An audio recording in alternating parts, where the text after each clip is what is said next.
Bonjour chers amis téléspectateurs, heureuse de vous retrouver pour notre émission mensuelle que je place aujourd'hui sous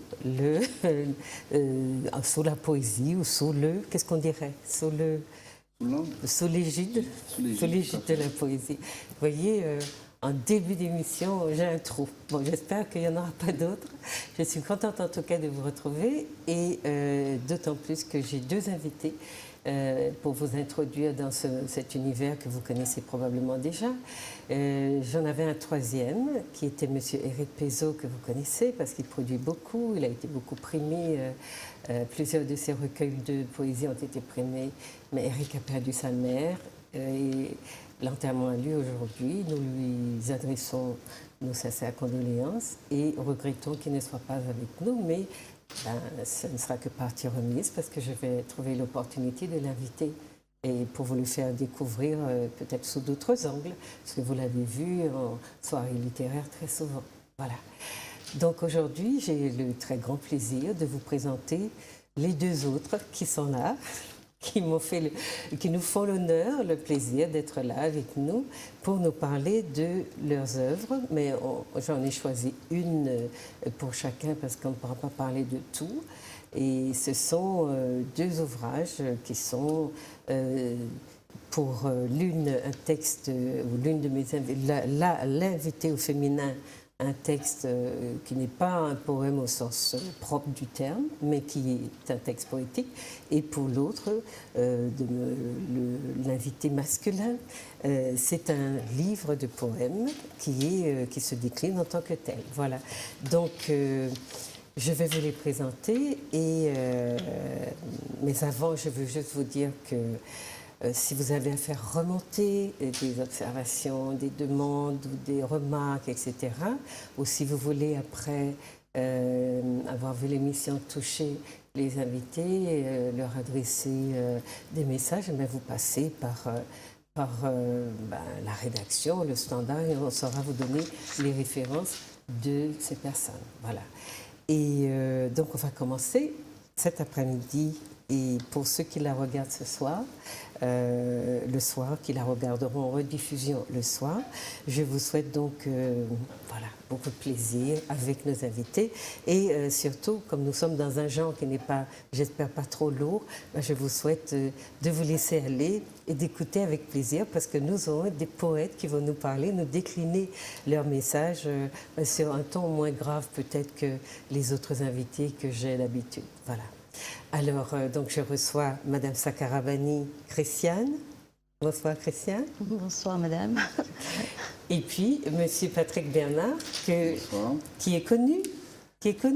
Connu, peut-être moins, peut-être que... Alors, je ne vous ai pas dit, chers téléspectateurs, que j'ai choisi deux personnes qui sont médiatiques ou médiatisées, mais qui ne sont pas forcément dans les médias traditionnels ou dans les médias qui ont le plus de visibilité, mais ce sont des personnes qui travaillent, qui écrivent, qui ont une existence qui est moins visible, moins mise en exergue que celle d'autres personnes, mais qui sont des personnes qui ont dit des choses et qui ont écrit et qui ont...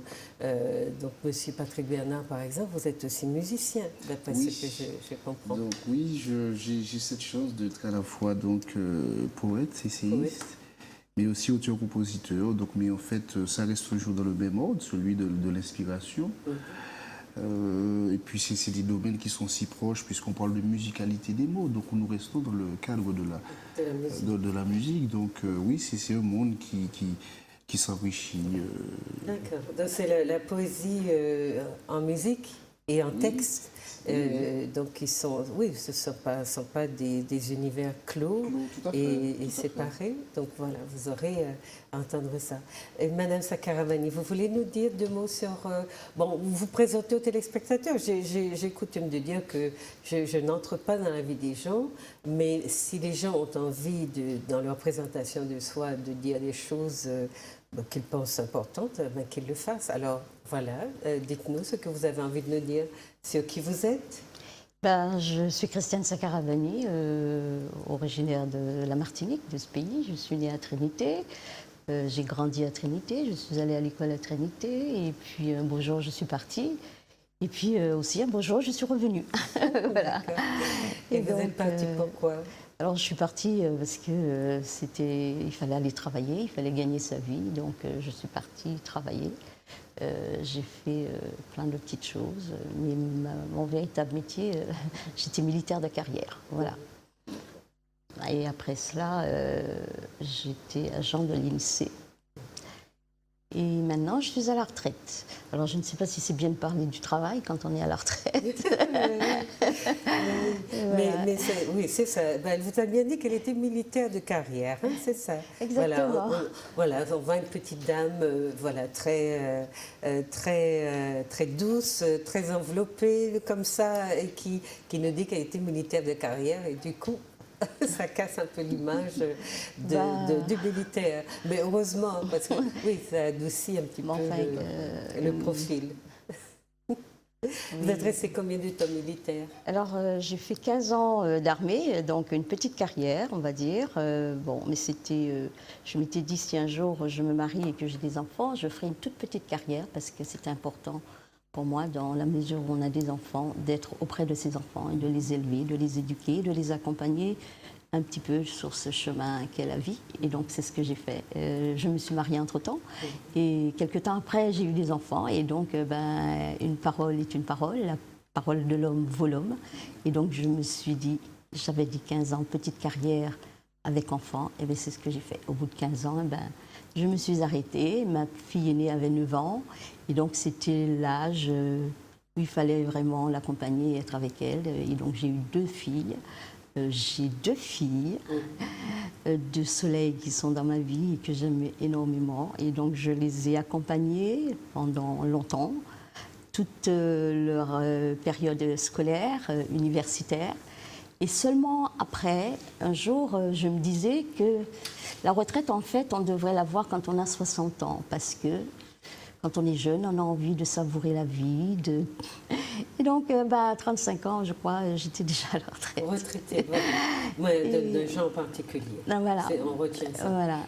Mais vous n'avez pas arrêté tout à fait, puisqu'après, vous avez été agent de l'INSEE. Voilà, en Guyane. exactement. Voilà, c'est ça. Tout à fait. D'accord. Et, voilà. Et puis après, je suis revenue à la retraite dans mon pays. Voilà. Alors, nous, c'est ce qu'on rêve que nos enfants qui partent ne reviennent pas qu'à la retraite, parce qu'on a besoin de leur force pour construire ce pays. Et à travers vos messages, justement, on va voir que vous en avez une conscience très aiguë. Vous avez du délitement de la société et des besoins qu'on a de regrouper tout le monde, de resolidariser, de refonder le lien social pour réussir peut-être à sauver notre société. Alors, et vous, Monsieur Patrick Bernard, qu'est-ce que vous voulez nous dire de vous? J'aime à dire que je suis avant tout et surtout originaire de ma mère et de son éducation, avant d'être originaire de quelque endroit que ce soit. Je suis originaire de cette femme remarquable qui m'a accouché, je dis de manière polymorphe, bien plus d'une fois. Je suis le dernier d'une fratrie de 5 enfants. J'ai donc essentiellement grandi en Martinique, où comme beaucoup de jeunes, il a fallu que je parte faire mes études. Mais effectivement, ma mère m'a donné très tôt cette conscience plurielle, et notamment politique. Sociologique, je dirais même, cet amour de ma patrie. Et donc, il m'était pour moi impérieux de retourner chez moi, de participer à, autant, enfin sans prétention, mais de participer à la vie, pas seulement économique, mais culturelle de ma patrie, de mon pays. Et donc, c'était pour moi... après une vie ailleurs qui était nécessaire, parce qu'il faut partir pour des fois mieux se rencontrer, se confronter à l'autre, pour pouvoir mieux se déterminer. Et donc ce voyage, ce goût vers l'universel m'a été inculqué dès mon enfance, de par mon éducation, certes, mais effectivement, elle m'a permis, ma mère, m'a permis de voyager très tôt de par le monde. Et ça m'a permis aussi de comprendre la nécessité pour moi d'être là, de retourner dans mon cher pays. Et c'est ce que j'ai fait depuis 2007. Et voilà, et depuis, je n'ai de cesse de travailler pour moi-même, bien sûr, mais enfin, sans prétention, mais pour mon pays, ne serait-ce que par mes ouvrages, mes musiques, mes textes et tout. Être sans prétention là encore, au lieu d'être négayeur, mais tenter d'être un éveilleur des consciences par rapport à ce qui nous est donné de faire. Donc je suis dans cette dynamique depuis quasiment toujours, oui. Voilà. Alors vous dites, vous lui rendez hommage aussi à votre mère. Et c'est elle qui est présente, qui est présente dans votre vie. Enfin, j'ai presque envie d'être un petit peu provocatrice. Oui, pourquoi pas votre père n'a pas joué de rôle dans votre vie? C'est-à-dire que l'homme, la conscience de la paternité a beaucoup évolué. Je vais dire, il y a 40 ans, l'homme ne se considérait pas, enfin le père ne se considérait pas comme aujourd'hui. Et donc, je n'ai pas échappé, pas tout, mais dans une certaine, dans un taux assez conséquent. Et donc, bon, je n'ai pas échappé à cela. Mes parents ayant divorcé très tôt, j'ai grandi essentiellement avec ma mère, mais mère qui a quand même toujours souhaité qu'on maintienne un lien très important, très fréquent avec notre père. Donc c'est un père avec qui j'ai grandi, que j'ai vécu, mais qui n'avait pas cette conscience lui-même victime aussi d'une certaine réalité, parce qu'on n'est jamais que le fruit de notre empiricité. Et donc, voilà, mais tout cela, je crois que l'enfant, il ne lui manque pas ce qu'il ne connaît pas, en fait. Un enfant qui a essentiellement grandi avec sa mère, par exemple, ne va pas ressentir, enfin je parle très tôt, hein, je ne dis pas à l'âge de l'adolescence ou après, mais donc ça, et puis j'ai une mère remarquable qui a été, comme je le dis dans un des textes, mère et père à la fois, qui fait que justement cette absence ne s'est pas fait jour, ne s'est pas fait ressentir, donc voilà. Oui, bon, sauf que ça c'est, on va dire au niveau du discours, mais on n'est jamais deux sexes à la fois, on n'est jamais... Il y a l'androgynie que l'histoire reconnaît, mais enfin, ou l'histoire ou la mythologie, ou les... Mais voilà, on est dans des constructions de rapport à soi et à son environnement qui comblent parfois les vides. Tout à fait. Mais voilà, maman, c'est une maman, un papa, c'est un papa. Oui, donc, tout à fait. notre tâche consistera à dire, à fabriquer des vrais papas si c'est nécessaire, mais pas de se substituer à tout à fait, tout à fait. Oui, non, mais c'est-à-dire que non, mais ça c'est clair que non, mais ce que vous dites est très très très très juste. Mais effectivement, nous sommes en fait dans le monde et donc nous faisons avec la réalité qui oui, c'est ça. Mais j'attirais juste l'attention parce que on est dans la poésie justement et je vous ai demandé de me dire ce que vous concevez comme ce que vous entendez ou pourquoi est-ce que vous avez fait le choix de dire, de vous engager à travers ce genre-là, parce que je pense que c'est important. Mais voilà, sur le plan de l'approche du social, parfois justement, il nous faut nous serrer un petit peu dans nos concepts, à mon avis, pour que nous ne soyons pas forcément dans l'idée, l'impression que nous comblons des vides là où la réalité n'a rien. Mais c'est un besoin. Oui. C'est un besoin qu'on a et que l'imaginaire peut nous aider à, on va dire, investir un espace qui a été vide, qui est resté vide, on peut l'investir. Oui. Et l'imaginaire nous aide dans ce sens-là. Mais à ce moment-là, on est dans un autre champ d'investissement de la personnalité, du social, de son existence propre. Et ça reste important. Alors, donc, qu'on s'interroge simplement, on n'est pas venu ce soir vous parler de philosophie, de sociologie, mais de poésie. Et donc, on va, justement, je suis un peu dans cette sorte de, vous voyez, limite entre les gens pour attirer l'attention justement sur le fait que toutes les littératures sont nécessaires, mais toutes n'appréhendent pas la réalité de la même façon. Ah oui, ça c'est clair. Et c'est ça pour c'est sûr. cela que Ça c'est sûr. Ça c'est sûr. Non, mais tout à fait. Tout à fait. Vous avez tout à fait raison. Voilà. Alors, donc, Madame Sakarabani nous a amené un ouvrage qui s'appelle Sans Matalon. Je ne sais pas si on peut voir la couverture de son ouvrage. Son Matalon, oui. S-O-N. Oui. Oui, son. Oui, j'ai dit sans Matalon, pardon. Son Matalon. Je sais pas, voilà, vous le voyez à l'écran. Hein, c'est donc un ouvrage qui est assez particulier. Je crois qu'il est unique dans son genre. Il est plein de couleurs et il est souvent beaucoup aux couleurs de l'Inde. Et Madame Sakarabani va nous dire tout à l'heure pourquoi elle l'a conçu comme ça. Et puis l'ouvrage de Monsieur, voilà. Alors vous allez peut-être montrer. Nous n'avons pas eu le temps d'enregistrer la diapo qui vous montrait l'ouvrage de Monsieur. C'est très injuste parce que. Non, pas du tout, pas du tout. Mais vous voulez bien montrer votre. Voilà, mot pour mot. Voilà, il a déjà posé la caméra dessus. Eh ben, super. Donc super. voilà, vous voyez le livre de Monsieur, le recueil de poèmes de Monsieur Patrick Bernard, mot pour mot, poésie et pensée. Voilà, hein, c'est en fait un ouvrage en 2 parties.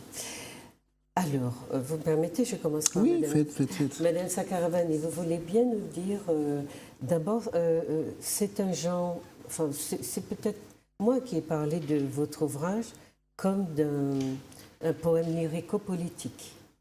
Et dans l'ouvrage aussi de Monsieur Patrick Bernard, j'ai eu une tendance à essayer de qualifier le genre que vous avez pratiqué. Et ce sont de toutes les façons des poésies, des poèmes très engagés. Oui. Des textes à message, c'est vrai, et vous en avez même mis certains en musique. Oui. Bon, on n'entendra qu'un morceau de vous. Je voulais qu'on entende aussi un poème que vous avez mis en espace, en voix, comment vous dites ça? En audio. En audio, voilà. Je ne reconnais pas le talent de le déclamer, donc j'ai pensé aussi qu'il est très bon d'avoir recours à un conteur, voilà. parce que c'est bien aussi que c'est une autre, on goûte différemment. Oui, vous mettez à distance votre propre production et c'est vrai que ça c'est renvoyé d'une manière très intéressante. Tout à fait. Donc voilà, on ne pourra pas tout écouter, mais les CD existent, hein, vos CD existent dans les commerces. C'est-à-dire oui, les CD, oui, tout à fait. Donc, mais bon, ça laisse entrevoir d'autres projets en ce sens. Tout à fait. Donc, avant que nous n'allions dans leurs œuvres, je voulais qu'on parle un petit peu du genre, parce que c'est vrai qu'on parle des livres comme si tous les livres nous parlaient de la même façon. Et ça n'est pas vrai. Par exemple, moi qui écris des essais, je sais très bien la difficulté qu'ont les gens d'entrer dans mes ouvrages, parce qu'ils trouvent ça un peu carré, un peu fermé, un peu comment? Hermétique. Un peu hermétique, mais c'est juste parce qu'on est dans la démonstration. Hein, quand on écrit des essais scientifiques, on est dans la démonstration. Et quand on est dans le roman ou dans la poésie, on est dans un autre champ de l'humain, une autre manière de parler à l'humain, de l'interpeller et de solliciter un investissement qui est beaucoup plus émotionnel. Tout à fait. Et donc, on touche à autre chose. Mais tout ça, c'est de l'humain. L'humain a autant besoin d'émotion que de rationalité. Et moi, je suis dans un domaine, c'est l'écriture d'essais qui peut paraître plus hermétique parce que on est dans la démonstration et ça, c'est plus. Il faut avoir l'habitude de cette démarche pour entrer dedans et pour s'installer dans un essai, parce que ça ne se lit pas comme un roman nécessairement. Voilà. Donc, avant qu'on aille dans vos ouvrages, qu'on définisse un petit peu ce que c'est la poésie. Alors, elle est vaste, hein, elle ne se décline pas de la même façon pour tout le monde. J'ai vu qu'il existe 2 sortes de poèmes, les poèmes à forme fixe hein, qui suivent un schéma, hein, des rimes, des rimes croisées, des rimes machin. Et puis vous avez une autre forme qui sont les poèmes à forme libre. C'est-à-dire, bon, on les retrouve beaucoup dans votre texte et aussi dans le texte de Mme Sakarabani, hein, dans ce que moi j'ai appréhendé comme étant poétique. D'accord?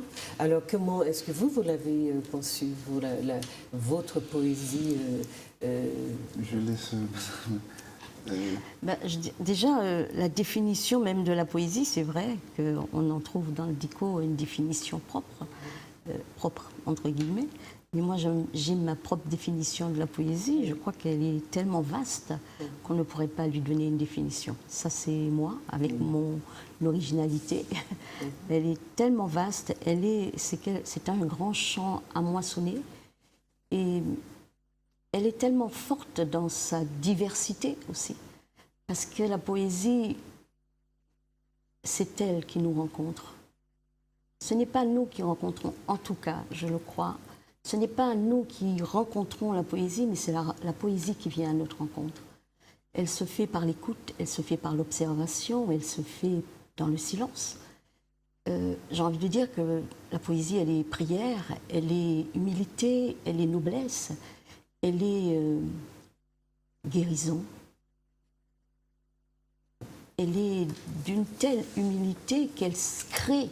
Elle est la créatrice en nous. Et elle nous laisse toute la place après, elle s'efface pour prendre toute la place, pour nous laisser jouir de toute la gloire. Qu'est-ce que c'est une personne, c'est une pensée, c'est quoi? C'est une force, c'est un esprit Alors j'ai envie de dire que c'est la grâce qui jaillit du tout. Elle est céleste, j'ai envie de dire, et je le crois. Elle prend naissance même dans le cœur de Dieu. Quand on voit la création dans la Genèse, et Dieu dit, et là on voit une explosion, l'apothéose de la poésie. Et ça, à ce moment-là, je crois que la poésie prend naissance, elle naît quand dit, et Dieu dit. Et alors le monde se forme. Le soleil, la lune, les étoiles, les arbres, le monde d'en haut, le monde d'en bas. C'est à ce moment-là, je crois, que la poésie prend toute sa dimension et qu'elle naît, elle prend naissance. Dieu dit et la poésie existe. Et quand on prend Salomon, dans le Cantique des Cantiques, elle parle de la sagesse, mais avant de parler de la sagesse, dans le Cantique des Cantiques, quand elle dit « Je suis noire et pourtant belle, fille de Jérusalem ». Ne vous méprenez pas, ce montagne basané.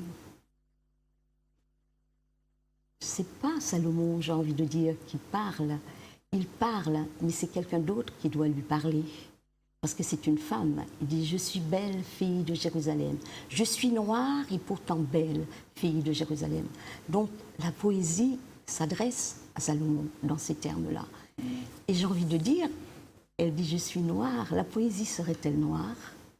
Alors, vu par moi, le noir n'est pas une couleur, Madame Smeralda. Le noir, c'est dans le cas présent, concernant la poésie, elle est une émanation, un parfum d'amour et de songe. Donc, vous voyez que le noir, nous avons tendance à le schématiser par quelque chose de sombre. Le noir est tellement plein de lumière, rempli d'amour et de majesté. C'est ça la poésie qui prend naissance. Mais dans le monde artistique des Européens qui ont stigmatisé la couleur noire, on ne s'y trompe pas. Tous les grands acteurs, les grands artistes sont souvent les tenues de soirée les plus prestigieuses, somptueuses sont en noir. Maintenant, j'ai envie je vous lis une phrase de Victor Hugo qui est celle-ci. La poésie est un monde enfermé dans un homme. Ça vous va? La poésie est un monde enfermé dans un homme. Alors là, elle est incarnée. C'est pour ça que je vous posais la question, c'est quoi? C'est un homme, c'est une femme, c'est un esprit? Parce que vous en parliez de manière tout à fait incarnée, tout à fait personnalisée. D'accord? Alors qu'est-ce que... On dit aussi, je vous lis 2 ou 3 autres petites phrases que j'ai trouvées. La poésie, c'est quoi? Une définition. C'est, on ne sait pas ce que c'est, mais on la reconnaît quand on la rencontre. C'est un monsieur qui s'appelle Lansène qui dit ça. La poésie, c'est ce qu'on rêve, ce qu'on imagine, ce qu'on désire et ce qui arrive, souvent, de Prévert. La poésie, ça sert à voir avec les oreilles. Alors, je suis désolée de ne pas avoir les citations de nos poètes à nous. Il faudrait que je fasse ce travail-là. Vous voyez, j'aurais dû avoir le temps d'aller fouiller pour savoir, par exemple, comment Léon Gontran Damas, comment Césaire, comment tous nos grands ont défini la poésie. Donc je vous livre la vision des autres, mais je vous ai entendu dire que vous étiez dans l'universel, donc on se rejoint aussi un petit peu là. Tout à fait, il y a un petit morceau d'humain aussi en nous, même si l'esclavage a essayé de nous dépouiller de cette humanité-là. Bon, toute la poésie, c'est soudain, on voit quelque chose. On voit quelque chose. La poésie, c'est quand le silence prend la parole. Je Duhamel. Et la poésie, c'est le langage dans la langue. Voilà, des petites définitions comme ça. Et donc, vous avez entendu la définition de Mme Sakaramani, elle vous convient? Alors oui, je vois, elle le dit avec poésie. Avec poésie. Elle le dit avec vraiment poésie. Donc moi, je vois tout simplement, j'appelle la poésie ce gisier d'inspiration. C'est quelque chose, effectivement, et c'est en fait... Elle a parlé, il y a un mot qu'elle a dit qui m'a beaucoup plu, c'est l'humilité. C'est-à-dire que s'il y a quelque chose dans l'inspiration, c'est qu'on sait qu'on ne maîtrise rien en fait. C'est déjà une école de vie, une école d'humilité. Et donc l'humilité nous ouvre les portes de tout apprentissage, nous ouvre les portes du discernement. Et je crois que, en fait, je ne dirai pas le contraire de ce qu'elle a dit. Bon, je ne vois pas, je vois simplement... effectivement, c'est cette chose qui nous prend, qui nous habite, et dont on ne peut pas ne pas justement l'exprimer. C'est cette manière de voir le monde qui s'impose à nous, mais qui s'impose à nous de telle sorte que justement nous ne pouvons pas faire l'économie ni être égoïstes à ne pas justement la dispenser comme nous l'appréhendons, nous l'apercevons. Mais nous sommes, peut-être que dans nos sociétés ou dans nos sociétés coloniales, encore coloniales, nous avons des besoins d'exprimer des choses que nous n'avons pas appris à exprimer, même entre nous, même dans la relation du couple, la relation du parent à l'enfant, la dimension émotionnelle qui nous verse dans ce qu'on appelle l'esthétique, en gros. Et qui nous fait parler du beau, enfin de l'autre beau, dans un domaine où on a une ouverture. Parce que dans la relation, aussi curieusement que ça puisse paraître, on a quand même du mal à dire certains mots. On a quand même certain mal à dire l'amour, à dire, etc. Surtout la génération de nos parents. Et celle qui est intermédiaire là, elle essaye. C'est pas encore tout à fait ça.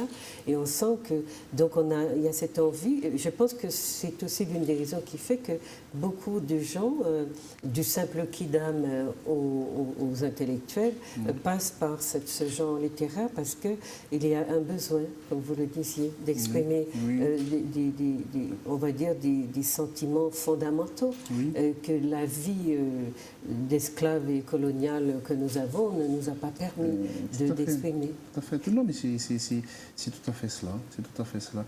Mais je crois aussi que Madame a très bien dit aussi que c'est quelque chose, que c'est une rencontre en fait. Je crois que c'est un peu comme de Beauvoir qui disait on ne naît pas femme, on le devient. C'est-à-dire que on se découvre avec certaines prédispositions. Mais enfin, sans ramener la chose à moi, je sais aussi que mon environnement familial m'a fait de beaucoup de tendresse, de beaucoup d'amour, de beaucoup d'affection, a aussi permis à ce que se fasse jour cette sensibilité aussi, et aussi cette aisance à exprimer, comme vous dites, là où il n'y a pas de... Je sais que j'ai eu des amis qui me disent « Comment tu joues avec ta maman ?» de ma génération, en fait, je ne suis pas...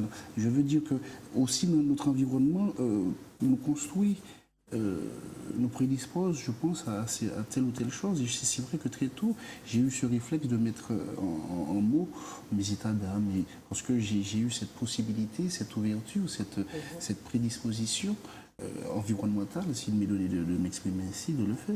Donc voilà, je ne sais pas. Je dirais que c'est vrai que si tout le monde n'est pas poète, tout le monde est héritier de la poésie. Chacun de nous, tout être, porte en lui la poésie. Oui. Et il l'exprime à sa manière, pas forcément avec des mots, pas forcément dans une toile, pas forcément dans un chant, mais peut-être dans la rêverie, dans l'imaginaire, dans la solitude. Mais nous sommes tous héritiers de la poésie, parce que ce serait une injustice, en quelque part, de dire qu'un tel l'a et un tel ne l'a pas. Nous avons reçu les mêmes grâces. C'est une grâce qui jaillit, et quand elle jaillit, elle tombe là où la grâce, j'ai envie de dire, a abondé, la grâce a encore surabondé. Et puis si elle est émotion, elle est en chacun de nous. Oui, tout à fait. Vous avez bien raison. Mais en plus, si je veux aussi dire que je regarde mon peuple, c'est-à-dire que nous avons aussi ce créole qui est une langue métaphorique. C'est une langue poétique. C'est-à-dire que nous sommes, comme le veut ou non, d'emblée poètes, puisque... qui fonctionne par image. Voilà, nous sommes dans cette... On est dans des séquences d'images. Voilà. Et donc, il faut le dire, c'est-à-dire que on n'y prête pas attention, mais lorsque nous observons, nous tentons de disséquer notre réalité, enfin, ne serait-ce que notre oralité, c'est clair que nous sommes énormément dans cette forme de poésie. Mais nous l'utilisons peu pour écrire. Oui, c'est-à-dire que... Alors justement, c'est-à-dire que nous sommes... C'est-à-dire que, je ne sais pas, il y a ce décalage entre l'oralité et puis justement cette mise par écrit alors que nous sommes, je ne sais pas, nous sommes encore c'est-à-dire que la transition ne s'est pas encore installée. Mais Éric Pézot, qui aurait dû être avec nous, a fait il a pris le parti d'écrire, et c'est vrai que ça donne quelque chose. Les mots sont très percutants et ça donne aussi une approche dans quelque chose, dans une dimension de l'être martiniquais qui est assez particulier. Mais c'est ce qui est intéressant de voir qu'on peut parler sa langue dans le français qu'on parle aujourd'hui. Même si...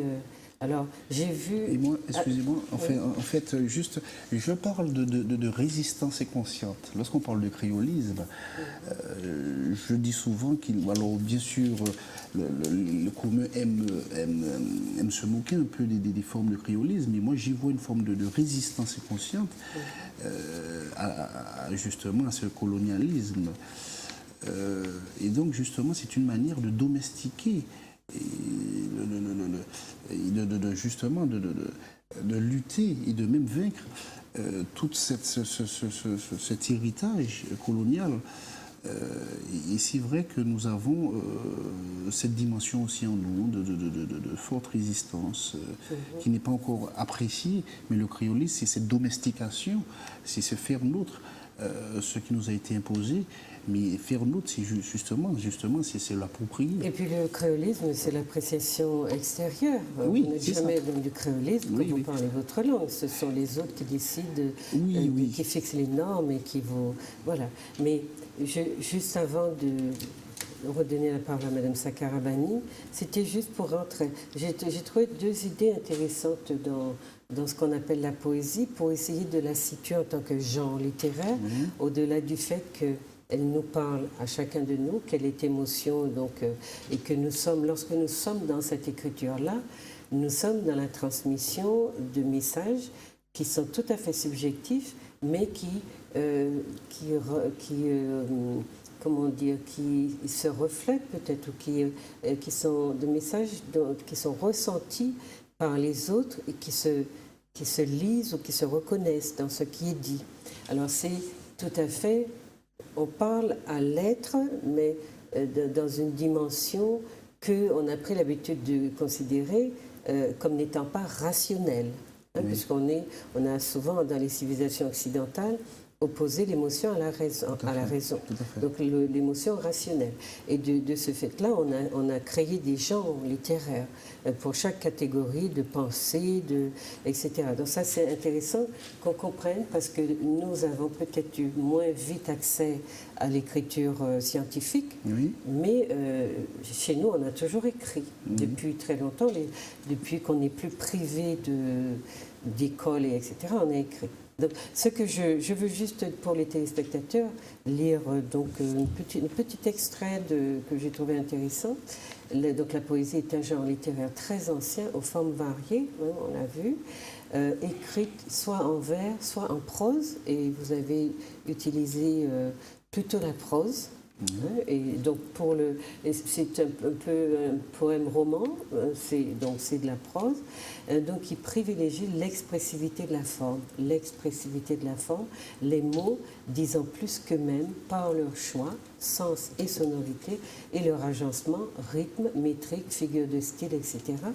Et puis, comme dans votre livre, je l'ai vu aussi, vous avez une grande liberté de créer que nous, les scientifiques, n'avons pas. Oui, nous sommes obligés de nous... Donc vous créez beaucoup de néologismes. Oui. Et vous avez fait une sorte de glossaire, vous l'avez appelé concept créé par l'auteur. Moi j'ai appelé ça glossaire conceptuel. Oui. Vous avez donc, dans la poésie comment, il y a toute cette domestication de l'environnement, de la sensibilité qu'on y a, et l'accès qu'on y a aussi, parce qu'il faut savoir le décrypter, en tout cas décrypter ses manifestations, et vous créez des néologismes, vous détournez les mots, vous jouez sur le sens propre et le sens figuré, et voilà, vous proposez des figures de style, des images, des sons, puisque les mots en s'entrechoquant sont censés produire des sons, des sonorités qu'on entend ou qu'on n'entend pas. C'est pour ça que je disais qu'on se sent reflété dans la poésie de celui qui la propose, et puis on dit tiens, ça me parle, et ça me... etc. etc. Donc ça, c'était pour situer le genre, c'est dire qu'on a une grande liberté de dire, de proposer, de créer et de faire exister des choses qui n'existaient pas. Le scientifique, lui, il a à faire exister par la démonstration une idée qui va s'ajouter à d'autres idées, mais ça peut être un millième d'idées.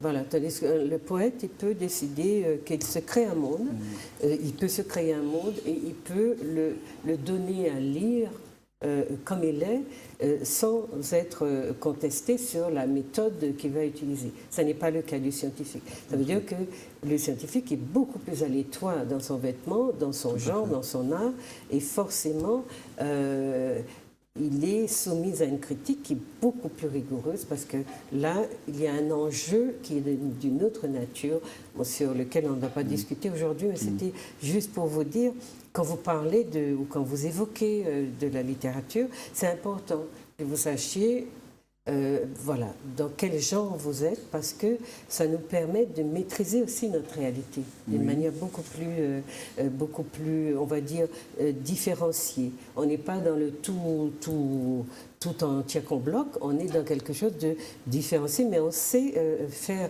les différences et on sait aussi faire valoir le choix qu'on a, le choix qu'on a opéré pour un style plutôt que pour un autre. Voilà, donc j'en ai fini avec cette histoire de définition. Si vous voulez aller sur Internet et chercher des mots, mais j'ai envie d'entendre encore ce que vous avez à nous dire, sauf que nous sommes tenus par le temps et qu'il nous faut parler de vos deux ouvrages. D'accord ? Madame Sakaravani, vous vouliez dire autre chose sur la poésie ? Oui, je dirais que la poésie, elle est simple, hein. Elle est parfois ambiguë, complexe, subtile. Et donc, je me réfère à monsieur Aimé Césaire, où un jour je l'ai rencontré et il me disait, je l'ai rencontré autour de mon premier livre, L'Indien au sang noir, et il me disait, j'ai écrit et il semblerait que personne ne comprenait ce que je disais. Et il disait ça avec un genre de boutade très amusé. Et moi, de lui répondre, vous savez, monsieur Aimé Césaire, moi qui ne suis pas grammairien, j'ai écrit aussi, mais il semblerait aussi qu'on ne comprenne pas non plus trop ce que je dis. Donc tout ça pour dire un petit peu que monsieur Aimé Césaire, je crois qu'il était dans une telle dimension, c'est un puriste. Et quand il a rencontré, quand la poésie l'a rencontré, la rencontre en tout cas, c'est fait dans un espace tellement éthéré que c'est sûr que le commun des lecteurs ne pouvait pas le lire, j'ai envie de dire. Ça, c'est ma définition un petit peu pour dire, par rapport à ce qu'il me disait, M. Aimé Césaire, que personne n'avait compris. Mais le commun des lecteurs, aujourd'hui, je crois que ça c'est... on a fait la lumière sur tout ça. Aujourd'hui, peut-être que tout le monde le comprend et il doit être heureux là où il est, de savoir qu'on le lit, qu'on le découvre et qu'on le savoure d'une certaine manière, un petit peu dans le quotidien. Voilà. Et j'ai envie de dire que la poésie est aussi chant. Quand j'entends Brel chanter, par exemple, et qu'il parle du marin qui revient au port, j'ai envie de dire, quand la houle ramène le marin au port, il tangue, et ça fait chanter Brel, et qui nous plonge quand même dans un voyage et dans une dimension, et qui nous ramène vers un peu d'humilité, et nous plonge dans le cœur de ce moussaillon, et donc il nous invite presque à la prière pour ce moussaillon qui se sent seul sur le port. Alors, ce que je vais me permettre de dire, je suis d'accord pour la question de l'humilité, mais le poète n'est pas quelqu'un d'humble. Le poète, c'est quelqu'un qui crée une humanité, qui la fait exister et qui la propose en lecture. Donc, c'est quelqu'un qui envahit et qui occupe un espace avec beaucoup plus de force et j'allais dire, de prétention que ne peut le faire un scientifique. C'est pour ça que je dis que je ne suis pas poète, Madame Smiralda. non, moi je crois. Je ne suis pas poète, je suis peut-être un brin de poésie. J'ai dit que c'était un ouvrage, voilà, j'ai dit que son ouvrage est écrit sur le ton, dans le style de la poésie, mais ça n'est pas exactement un livre de poèmes. Je l'ai précisé tout à l'heure, donc on entend parler de deux. Moi, j'ai lu quelque part que la poésie est voyance aussi. Est-ce que ça vous parle, ces voyances? Je ne sais pas si on peut parler de la poésie, mais je pense que la personne qui a du discernement, un peu de discernement, sans prétention, encore une fois, c'est une personne qui arrive à lire la réalité, le réel sensible, et à penser ou à se projeter dans les incidences de ce réel sensible qu'il observe. Et je pense que c'est ce qui a... je crois que dans le tumulte, ceux qui justement ne goûtent pas tout le temps au tumulte et qui ont le temps de rester avec eux-mêmes, qui ont le temps de se côtoyer, de goûter à cette introspection, parce que se rencontrer, c'est rencontrer l'humanité. Mais c'est aussi parce que le poète a un sens de l'observation extrêmement aigu. C'est précisément, je parle de discernement, donc ça découle de l'observation. Et donc, justement, il a peut-être cette chance de se projeter, et justement de penser ce qui ne s'est pas encore fait jour. Mais je ne sais pas. En tout cas, de proposer son explication voilà. Et de proposer justement à travers une manière de décliner son observation qui est tout à fait personnelle et qui va aller toucher l'autre et lui donner aussi une sorte de... le renvoyer comme par effet de miroir à soi-même. Mais dans l'effet de... Pardon, je disais oui, effectivement, vous disiez que la poésie était... Voyance. Enfin, je ne l'ai pas dit, oui, je l'ai vu écrit. Là, d'accord. Mais c'est vrai. C'est vrai parce qu'elle nous enseigne, elle nous forme. Elle fait de nous des formateurs. Elle fait de nous des enseignants. Je dirais même mieux, elle fait de nous des initiés. Elle nous élève, elle nous amène dans une dimension vers les hauteurs, dans la connaissance qui transfigure. Et quand je dis cela, j'ai envie de dire que sensible, tout à fait. Et j'ai envie de dire que la poésie, elle est aussi béatitude, prophète et roi, parce qu'elle nous amène dans cette dimension-là qui nous permet de voir des choses qui vont se passer, peut-être dans les médias, mais dans un temps à venir. D'anticiper, oui. Et je crois ça profondément, et je dis qu'elle est vraiment béatitude, et c'est dans la contemplation vraiment que nous rentrons dans la connaissance, une connaissance qui nous est... qui est très élevée et qui nous emmène, c'est pour cela que je dis des initiés, parce que cela n'est pas donné peut-être à tout le monde d'être initié. Oui, c'est une forme d'initiation. On en discute. C'est-à-dire que le poète, je ne parlerai pas d'ambivalence, mais tout en étant dans la société, il est aussi hors société. C'est-à-dire qu'il est dans la quotidienneté, certes avec tout le monde, mais il a cette capacité peut-être à s'extirper. Je ne dirais pas de prendre de l'attitude, mais de s'extirper de ce tumulte. Mais il a aussi la liberté de le caractériser, de caractériser les situations qui parfois sont difficilement appréhensibles par le commun des mortels, et par justement sa liberté de créer des néologismes, de s'approprier aussi des sentiments qu'il va traduire à travers des mots, des couleurs, des sons. Eh bien, il a une liberté immense, le poète. Et c'est cela qui est intéressant. Et je pense que c'est l'une des raisons pour lesquelles nous, en Martinique, nous sommes tellement pratiquants de ce genre littéraire. Oui. Je ne sais pas si on dit pratiquant. Ce que je voulais vous dire, ce que j'ai trouvé, moi, qui concerne la voyance, le poète voyant, c'est il est loin de vivre dans les nuages.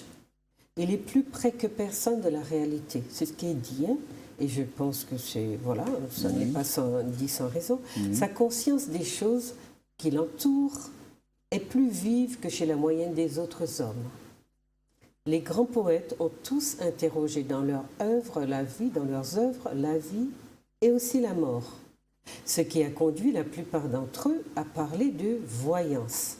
L'idée de poète voyant est présente tout au long du XIXe siècle. Un poète allemand, Achim von, a écrit « Le poète est celui qui a accès à un autre monde ». C'est pour ça que je parlais de puissance. Un autre a écrit que la poésie contient les souvenirs de ceux qui se réveillèrent en esprit des rêves qui les avaient amenés ici-bas. Gérard de Nerval écrit « Seul le poète peut franchir ce seuil qui sépare la vie réelle d'une autre vie ». Victor Hugo, Baudelaire, Mallarmé, donc les Français, tous ont exprimé une idée similaire, jusqu'à ce que Rimbaud affirme, lui, clairement, « Je dis qu'il faut être voyant, se faire voyant ». Pour être, donc, se prétendre poète. Donc voilà une idée de quelque chose qui est un genre littéraire qui est peut-être aussi un peu sous-estimé, sauf quand on va chercher dans les Césaire, dans les Saint-Goard, dans je ne sais qui, mais en réalité, dans les Gontran Damas, en réalité, à quelque niveau qu'on se situe, donc, il y a une appropriation du genre et chacun en fait quelque chose. Et chacun sème autour de soi cette forme d'appropriation du monde et cette forme de puissance aussi, de caractériser en fait les choses.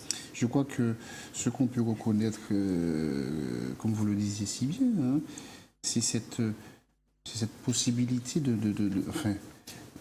formuler, en fait. Je pense que c'est ce qu'on retient chez le poète, c'est cette capacité à formuler les choses, choses qui sont souvent, les gens nous disent, j'ai pensé à ça, je l'ai ressenti. Et tu as su le mettre en mots. Alors ça peut être pour un artiste, un musicien, un chanteur, un poète, un écrivain. Et je pense que c'est ce qu'on peut retenir, c'est ce don de la vie.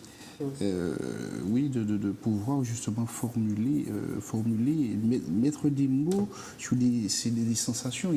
C'est justement, c'est l'indicible. Mais avoir le pouvoir, comme le fait, par exemple, vous dialoguez là, mais vous êtes quand même dans deux champs différents. Oui. Christiane a cette approche qui est presque sacralisée de la poésie. Elle n'est pas en dehors de croyances très, très... et de convictions très profondes, très personnelles. Et on a le sentiment que vous êtes habité aussi par le même rapport un peu à cet art qui est quand même, qui est habité, comme on le voit là, par chacun de façon différente, mais en même temps qui reflète la même quête d'absolu, le même besoin d'élévation et le même sentiment que on devient beau en écrivant de la poésie, parce que le terrestre, l'humain, le trop humain nous fait ressentir toutes ces pesanteurs et ces nivellements par le bas dans lesquels la société veut nous maintenir, surtout la société coloniale. Et donc, nous avons beaucoup plus difficilement accès à cette forme d'esthétique que d'autres groupes humains. Mais comme nous sommes effectivement des résistants, comme vous le disiez tout à l'heure, eh bien, vaille que vaille. Les nôtres écrivent et transmettent de la beauté. Tout à fait, tout à fait. Et je crois que malgré le fait que, alors je pense que c'est vrai que c'est un souci, c'est une démarche de nivellement vers le bas, mais c'est vrai que nous devons justement d'être si résistants. Parce que, en fait, nous ne pouvons pas faire autrement, nous ne pouvons pas échapper à notre réalité. C'est-à-dire que, sincèrement, nous ne pouvons pas faire taire c'est surtout en nous. L'environnement dont vous parliez oui. est omniprésent, est oppressant. Donc, elle accouche justement ce besoin d'exprimer avec des fois une certaine véhémence ce que nous ressentons. Oui, tout à fait. Moi, je vous propose d'entrer dans vos livres parce que je ne voudrais pas qu'on manque de temps pour parler quand même de vos approches et vos recherches, vos démarches, vous pourrez les verser dans la discussion. Ce que j'ai vu de votre ouvrage, donc Patrick Bernard, mot pour mot, c'est sur la forme, ce sont 66 poèmes et une partie ça doit être une vingtaine de pages que vous consacrez à ce que vous appelez les pensées. Oui. Et là-dedans, donc, voilà, on voit des textes, il y a même une sorte de petit dialogue vers la fin. Et vers la fin de l'ouvrage. Alors, vous avez défini le sens de mot pour mot. Pourquoi est-ce que vous avez utilisé deux mots qui sont pratiquement, on va dire, qui résonnent de la même façon dans nos esprits? Donc, si je vous ai lu expliquant dans son contenu, mot pour mot, donc l'ouvrage traduit une profonde éberlution teintée d'affliction à l'égard du réel sensible. Et comme vous avez pris la précaution de conceptualiser, donc je vais à la fin et je vais lire éberlution, processus, maturation de l'état d'être éberlué. Donc un état d'être en éberlution.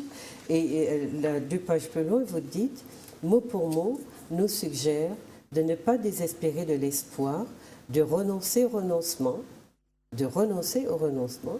C'est une plaidoirie, une invitation à la dure, mais on ne peut plus salutaire, conscientisation.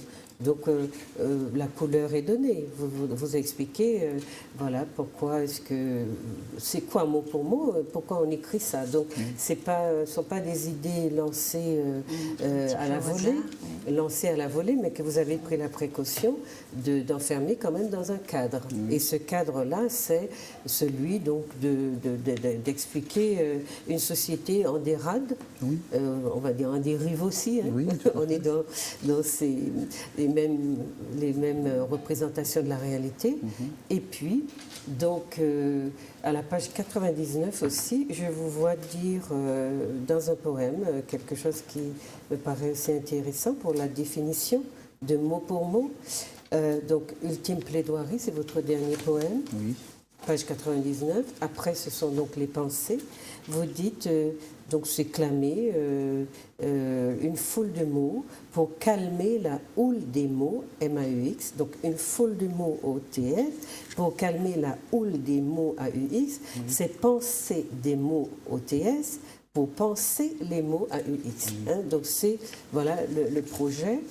Et je continue, puis je vous laisse exprimer donc ce que moi j'ai reçu, puisque vous donnez à travers vos poèmes, vous donnez, et on prend, on sent, on ressent, on est sensible ou pas, etc.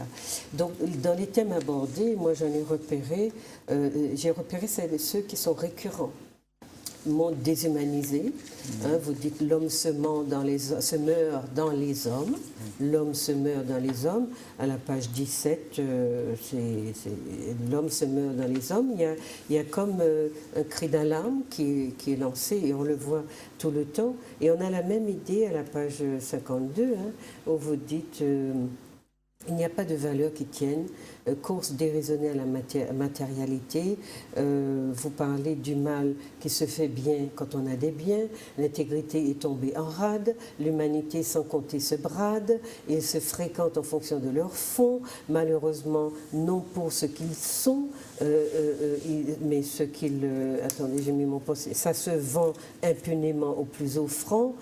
Ça se vend bassement au plus donnant.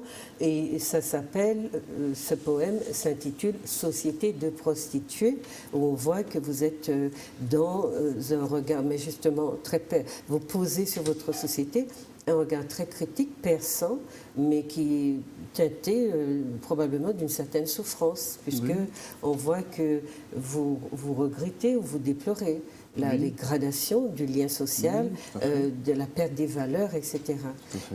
Vous dites aussi, donc perdre des repères de l'être, c'est un des thèmes que j'ai relevé, paraître mieux qu'être. C'est-à-dire, nous avons privilégié désormais le paraître plutôt que l'être. Hein, c'est ça, on retrouve ce thème-là de manière récurrente. Vous dites, contraint de paraître, nous le voyons, est mieux qu'être. Oui. Oui. Vous abordez aussi les questions du racisme et de l'ethnocentrisme, de l'hermétisme, donc de l'autre qui ne sait rien voir en vous qu'un exotique, sorti de je ne sais où, mais à travers aussi la question des banlieues, des jeunes, de toutes ces problématiques sociales et sociétales que vous déclinez dans des poèmes. Où vous parlez aussi des banlieues, etc. Vous parlez du matérialisme consummatoire. Alors moi, j'ai mis consummatoire parce que vous déplorez cette société de consommation qui nous fait aller vers tout ce qui est superflu et qui nous écarte de l'essentiel. Et en même temps, donc moi, j'y vois un acte de consommation de notre être, donc de dilution, de dédition, etc. Tout à fait ça. Vous parlez aussi quand même beaucoup des mensonges institutionnalisés. Hein. Tombeau blanchi, par exemple, page 21, ils parlent sans relâche d'égalité, mais accroissent les disparités. Et vous parlez de cette mainmise d'une petite catégorie de la population sur tous les biens, etc. Et sur des mots qui sonnent creux à force d'être menteurs. Tout à fait. Et puis, et à force de faire patienter les pauvres qui piaffent derrière la porte, parce qu'ils voudraient aussi leur part de... Tout à fait. Et qui n'y ont Vive, pas... tout simplement. Voilà, parce qu'ils n'y ont pas accès, mais qu'ils continuent à se nourrir de cette illusion que les mots, le désir de démocratie qui est énoncé tout à fait fallacieusement sera, etc., du domaine du réalisable. Vous voyez ? Vous parlez aussi, donc ça, ce sont les thèmes abordés. Oui, magnifique. Maintenant, moi j'ai parlé des postures de l'auteur au pluriel. Vos postures, c'est dénoncer. Alors, par exemple, nous, les sociologues, on n'est pas autorisé à dénoncer, on est autorisé à dévoiler. Voilà. Dénoncer, alarmer, réveiller, encourager. Donc, malgré tout, malgré un tableau très sombre, vous poussez à l'optimisme, vous osez envisager, notamment dans, je pense, l'un des derniers poèmes, c'est notre rage de vivre pour tourner la page du pire. Hein. C'est aussi dans une ultime plaidoirie qui est comme une conclusion à l'ensemble. Et donc réveiller, donc dénoncer, alarmer, réveiller, encourager, optimiser ou rendre optimiste plutôt, solidariser. Je l'ai trouvé dite de manière un peu particulière, donc j'ai souligné, je l'ai indiqué en page, besoin d'un coup de main, donc c'est coup de main qui est par excellence l'expression qui nous parle de cette forme de solidarité que nous avions, que nous avons encore, que nous essayons de préserver, et sur lequel j'ai écrit un ouvrage d'ailleurs. Donc, de nous savoir comme une même chair. Faire corps, donc, et moi j'y vois aussi la nécessité d'être un corps social. C'est un corps en chair et en os, mais un corps social également, car partout nous sommes dans les fers, on se doit d'être solidaire des solitaires, en tout cas de ceux qui sentent ce besoin de se mettre, de se coaliser. Et puis on a aussi dans Emergency Society, donc à la page 23, vous dites on a besoin de tout le monde. Alors vous faites rimer, hein, on retrouve deux ou trois fois la même phrase. On a besoin de tout le monde pour sauver notre cher monde. On sent cette expression de la solidarité.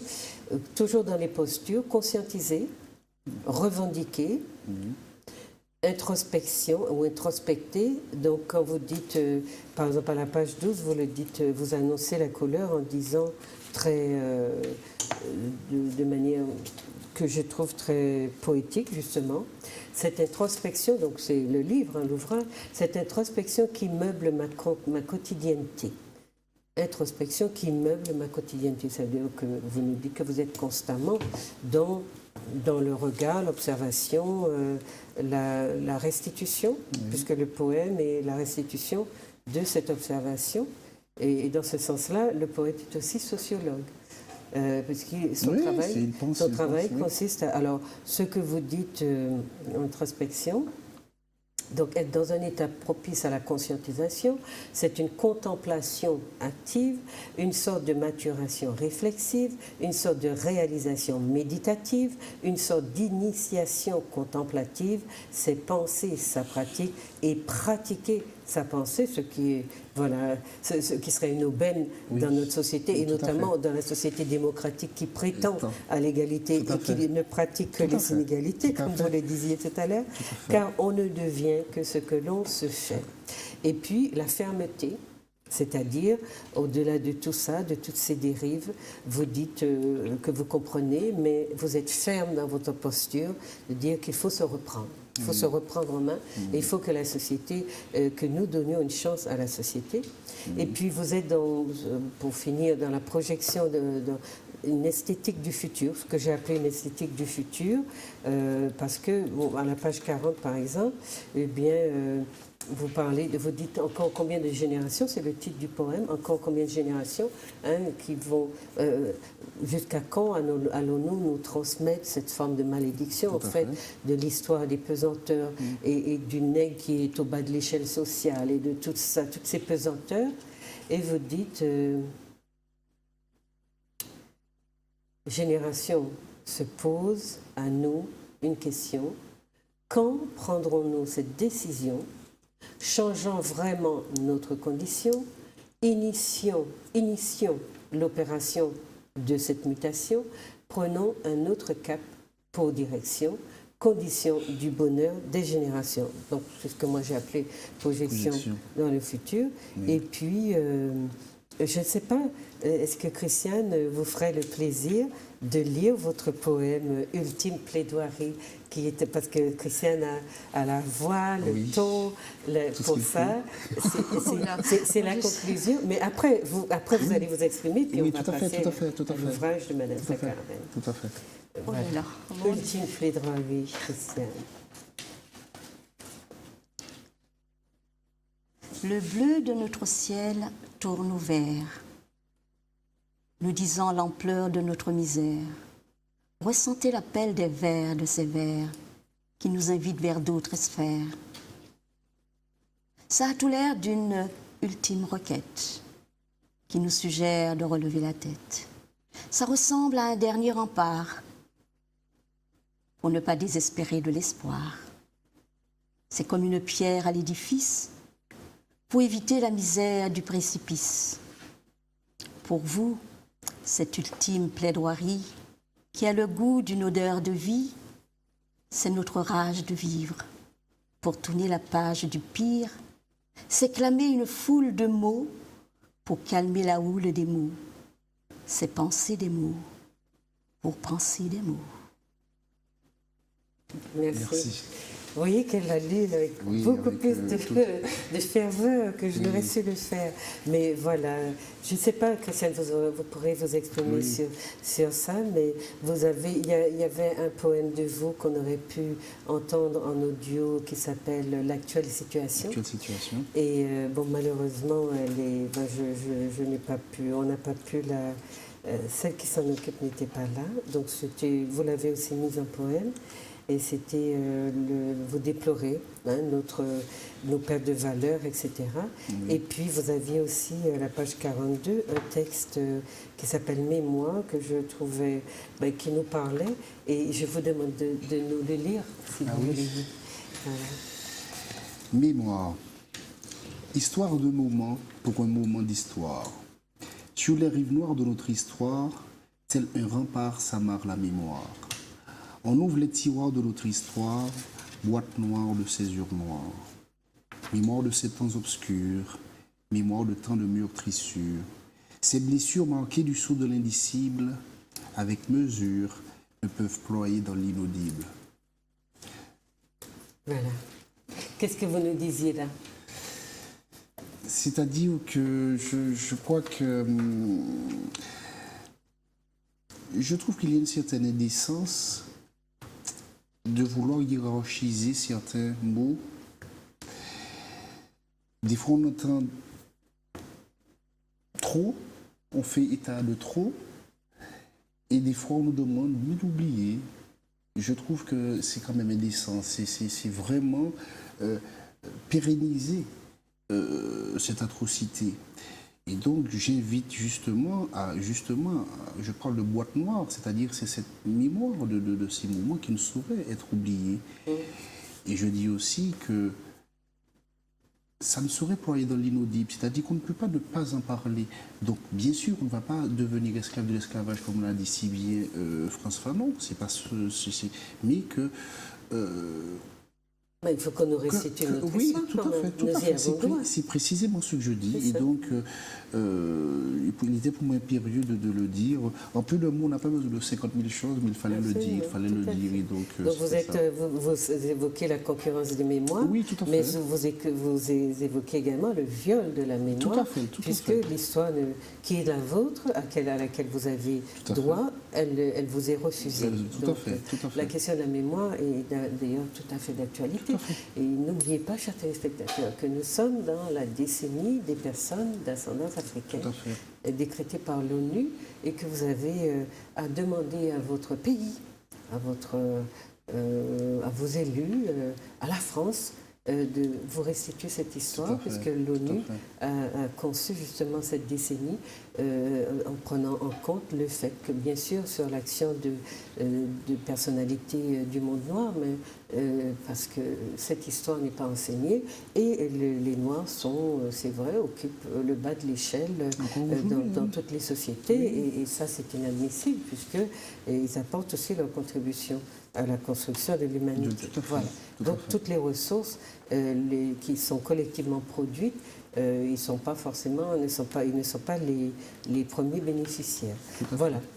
Donc voilà, je ne sais pas, vous pouvez interagir, mais il nous faut garder du temps pour que Mme Sakaravani ait autant de temps que vous. Donc je serai très bref. C'est-à-dire que ce qui a déjà de très plaisant, c'est que vraiment vous avez pleinement, vous avez dit l'essentiel en fait. Je n'ai quasiment rien à dire, si ce n'est qu'effectivement, non, c'est vrai, dans le sens où on sent qu'il y a eu, bon, c'est ça, c'est le travail de scientifique qui maîtrise son sujet. Et donc oui, c'est ce regard de notre société, et je parle justement de cette évolution régressive. C'est un concept que j'ai créé. Pourquoi? Pour justement faire état de cet appauvrissement, mais c'est un appauvrissement polymorphe et donc justement alerter sur le côté périlleux. Parce que il faut le reconnaître, c'est-à-dire qu'en descendant autant, une société se perd. Et donc c'est justement inviter justement à cette résistance. Et oui, nous devons de ne pas nous ignorer. Et même si on tente de le faire, ne pas juste être suffisamment vigilant pour ne pas nous laisser endormir comme on tend à le faire. Donc c'est ce que j'ai voulu dire. Et puis surtout, comme vous l'avez dit si bien, j'invite à ne pas désespérer de l'espoir malgré, parce que cette désespérance qui nous guette, justement, et justement c'est ce moteur à la déchéance. Parce que lorsque nous ne croyons plus, lorsque nous n'espérons plus, écoutez, à quoi bon vivre, à quoi continuer à lutter. Donc c'est un peu ça que j'ai voulu dire à travers cet ouvrage, que vous avez parfaitement décrit. Voilà. Non, mais, dans ce sens-là, vous voyez, bon, un sociologue peut très bien décider de faire une émission avec des poètes, parce que les poètes sont des lanceurs d'alerte. Et donc j'avais gardé ça sous le manteau. J'ai besoin de vous dire que les poètes sont des lanceurs d'alerte et qu'il faut que vous les lisiez, parce qu'ils disent, ils ont compris bien avant tout le monde que la société se délite, qu'elle faut le camp, et que avec de la politique, on ne va pas la sauver. On va peut-être la sauver avec de l'émotion, avec de l'humanité, un désir, parce que la politique politicienne, vous voyez, hélas. Hein. Alors, je pourrais dire un petit mot à monsieur Bernard. Oui. En vous écoutant, en écoutant Madame Esmeralda, j'ai envie de dire que la poésie s'engage. Oui. Et nous invite à nous engager. Et nous invite à dire notre engagement. Donc, je crois que c'est important pour montrer que la poésie n'est pas un chant seulement, ni une mélodie, ni un sanglot qui roule dans la gorge, mais elle est aussi réveilleur, éveilleur de conscience. Et nous invite, qui nous demande notre participation au combat de l'éternité pour amener un monde meilleur, je crois ça. Tout à fait. Magnifique. Alors, est-ce qu'on va demander à Hervé de nous faire défiler l'intérieur de l'ouvrage de Madame Sakarabani pour que vous voyez un petit peu, je vous ai dit que c'est un livre très particulier, vous voyez les couleurs. Voilà. Magnifique. C'est une sorte une succession de tableaux, voilà, qui sont absolument, qui à elles seules sont un langage. Voilà. Donc, Son Matalon, c'est le titre de son ouvrage.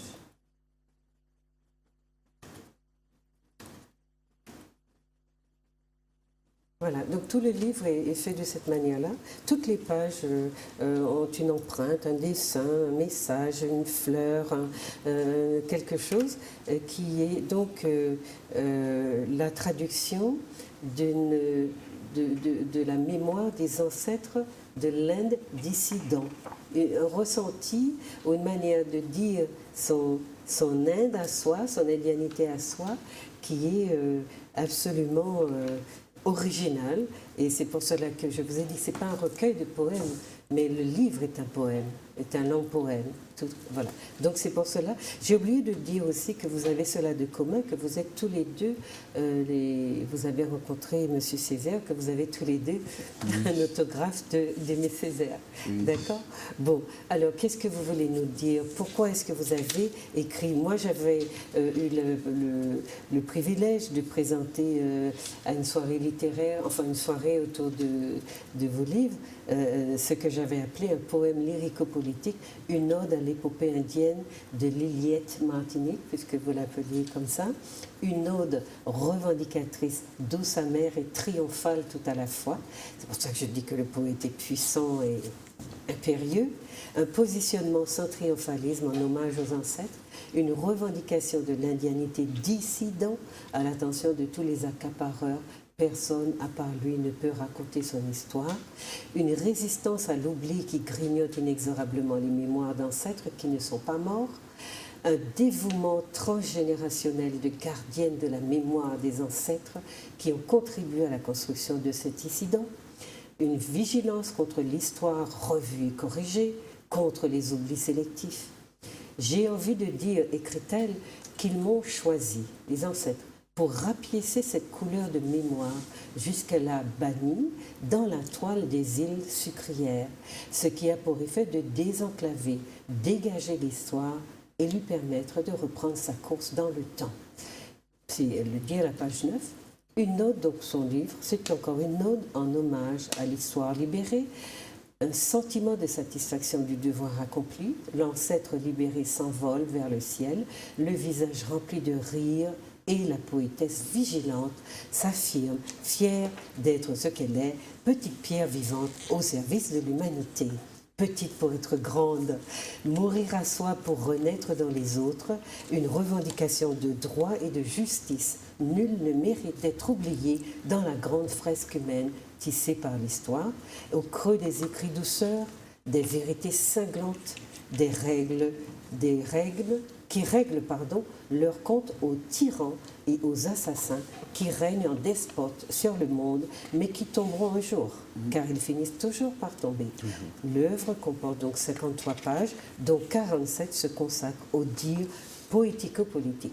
Chaque page est un tableau d'une grande préciosité, des mots posés en exergue, d'un grand raffinement, repose avec délicatesse sur des couleurs tendresse qui enlèvent le rouge au son matalon, bon j'avais dit le son matalon, en les safranisant et en les tamolisant. Voilà, je ne vais pas tout lire parce que je ne veux pas avoir le temps de vous écouter, donc est-ce que vous voulez nous dire, voilà, quel rêve c'était que d'écrire son matalon? En fait, ce n'était pas un rêve. Non, un rêve, d'accord. Un projet. D'accord. En fait, ça n'a pas été non plus un projet. Vous savez, quand je vous dis que la poésie nous prend dans les tripes et on se lève un beau matin et on accouche de quelque chose. Et j'ai envie de dire que ça s'est passé un matin et j'ai accouché un peu son matalon. Et ça a été très rapide. C'était remettre l'histoire, mettre l'histoire à la page du jour. C'est vrai que beaucoup de gens ne connaissent pas son matalon. Je veux dire que pratiquement personne ne connaît ce livre parce que je l'ai sorti en 2007, à la veille d'une mutation. Et donc, j'ai stocké tous les livres dans des cartons. Ils sont encore là. Les gens de la Martinique, très peu, les privilégiés, ont eu ce livre. Donc, j'invite tout un chacun à le lire. Madame Smeralda, vous avez tout dit. Vous avez dit vraiment avec force toute l'âme de ce livre. Et je ne sais pas si on peut la raconter. Sinon, il vaut mieux ne pas raconter. C'est lire, la pénétrer, c'est un petit livre d'accompagnement et de cheminement. C'est un livre de chevet, j'ai envie de dire, qu'il faut vraiment posséder, lire et relire et s'en pénétrer jusqu'à ce qu'il devienne arc-en-ciel dans votre vie, tout simplement. Vous avez vu, et vous avez toutes les couleurs de l'arc-en-ciel. Alors, nous avons à subir une violence de notre technicien et il est dans son devoir et on va le respecter dans son devoir. Il clignotait la petite lumière qui nous dit que ça y est, c'est déjà fini. Et on a à chaque fois la même frustration parce que quand on commence à se parler un certain niveau d'intimité, voilà, il faut couper parce qu'il faut le temps de se réchauffer, d'entrer en relation, d'entrer en contact, de se dire des choses qui sont de plus en plus profondes et puis c'est déjà le moment de se quitter. Donc on va conclure parce qu'il ne faut pas qu'on dépasse l'heure qui nous est impartie. Personnellement, j'aurais encore 1000 choses à dire de vos ouvrages. À la limite, s'il le faut, si on doit les revoir sous d'autres angles, avec Eric notamment, qui n'est pas là aujourd'hui, on reverra, on reparlera des choses. Mais voilà, chers téléspectateurs, c'était important que vous connaissiez ces petites mains qui travaillent, qui observent, qui sont des sociologues, on va dire sans titre, mais de bons sociologues qui observent leur société et qui sont surtout ce que nous appelons en sociologie des lanceurs d'alerte, parce que nous avons besoin, actuellement, que tous nos citoyens, nos concitoyens se réveillent pour sauver effectivement notre société, nos valeurs, nous sauver de la déliquescence et de la disparition. Donc je vous laisse chacun dans votre domaine le mot de la fin et on va dire au revoir à nos téléspectateurs. À celles et ceux qui nous écoutent, moi sans prétention encore une fois, et comme je l'ai dit déjà, c'est ne pas désespérer de l'espoir, ne pas renoncer au renoncement malgré les difficultés qui se font jour dans notre quotidienneté. Comprendre que c'est nous, tout part de nous, tout revient à nous, donc c'est nous qui conférons un sens ou une importance aux choses qui nous affectent. Et je crois que le moteur de tout, c'est la foi. On peut lui conférer beaucoup de dénominations, l'espoir, mais justement, nous sommes les acteurs principaux de notre devenir, donc voilà. Nous sommes fatalement responsables de nous et de ce que nous allons faire de nous. Voilà. Donc, si vous voulez saluer vos téléspectateurs. Oui, et puis l'amour, si bien l'amour, restons toujours positifs, Parce que justement, c'est cette positivité, c'est cette chose que nous avons en nous qui justement, c'est comme une langue qui va colorer notre quotidienneté. Donc, voilà. Et nous sommes responsables. Vous voulez écouter votre morceau, ça qui n'est pas qu'à tuer Caronne plus fort, mais écoutez ce morceau qui est plein d'espoir et d'optimisme. Comment vous la chantez, cette chanson-là? Ça qui n'est pas qu'à tuer. Ça qui n'est pas qu'à tuer, Caronne nous encore plus fort. Voilà. Vous l'entendez sur les ondes, et alors écoutez le message qu'elle véhicule. Et Madame Sakaramani? Je dirais que quand on prend conscience de certaines choses, les choses qui nous possèdent, qui nous prennent dans les tripes, je crois qu'on devient probablement poète. Mais je dirais, on devient surtout des éclaireurs, des éveilleurs de conscience. On est porteur d'espérance, d'amour. Et ça, c'est important. On doit rester éveillé à l'écoute de cette merveilleuse compagne qu'est la poésie, parce qu'elle nous désenclave un peu la vie.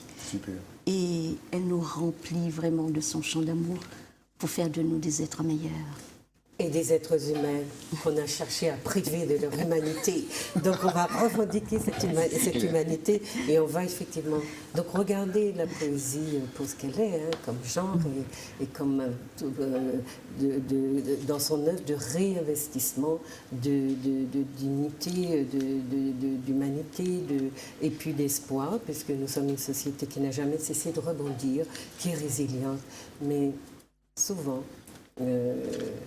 nous avons parmi nous des gens de plus en plus fatigués qui abandonnent la lutte, et la résilience a ses limites, comme le rebondissement aussi. Parfois on saute très haut et puis on saute de moins en moins haut et jusqu'à ce qu'on soit comme échoué complètement sur le sol et qu'on ne sache pas se relever. Donc j'espère que vous avez reçu 5 sur 5 le message de mes invités, qui étaient aussi les vôtres, qui sont nos amis, et que vous aurez envie d'entrer dans leurs œuvres, de les découvrir, d'écouter les chansons de M.